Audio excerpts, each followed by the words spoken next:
Finally আজকে চলে আসলাম তুহিন ভাইয়ের খিচুড়ি ঘরে। আর এইটা ফেসবুক বলেন মানে অনলাইন জগতে অনেক অনেক বেশি ভাইরাল, কম বেশি সবাই ওনাকে চিনে। তো এইখানের খাবারটা খুবই মজার, আর তার থেকে আরও কিছু মজার ঘটনা আছে, অবশ্যই আপনাদেরকে শেয়ার করব। সবাই ভিডিওটা দেখতে থাকুন।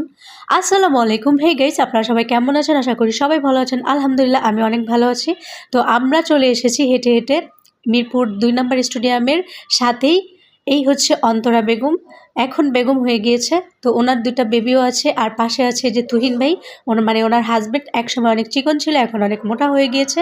তারা নতুন একটা ব্যবসা খুলেছে। তো ওনার বউকে আমি হচ্ছে ইউটিউবে দেখেছি, আর দেখে আমি অবাক হয়ে গেছি কী ব্যাপার, অন্তরা কোথা থেকে আসলো। আর আপনারা হয়তো মানে জিজ্ঞেস করতে পারেন বা ভাবতে পারেন যে সে নাম জানে কীভাবে বা পরিচয়। তো ও হচ্ছে আমার সাথে এক সময় জব করতো, সেখান থেকে ওর সাথে আমার খুবই ভালো একটা সম্পর্ক ছিল। তো অনেক দিন যাবত আমাদের দেখা হয় না।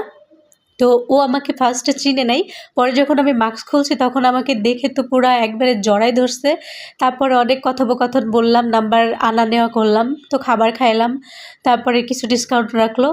সব মিলিয়ে ভালো লেগেছে। আর এদিকে দেখেন একটা আন্টির কেকের দোকানে আসছি, ওনার কেকটাও আলহামদুলিল্লাহ অনেক মজার। আর এই হচ্ছে আমাদের ছবি। তো আজকের দিনটা অনেক বেশি ভালো লাগছিল।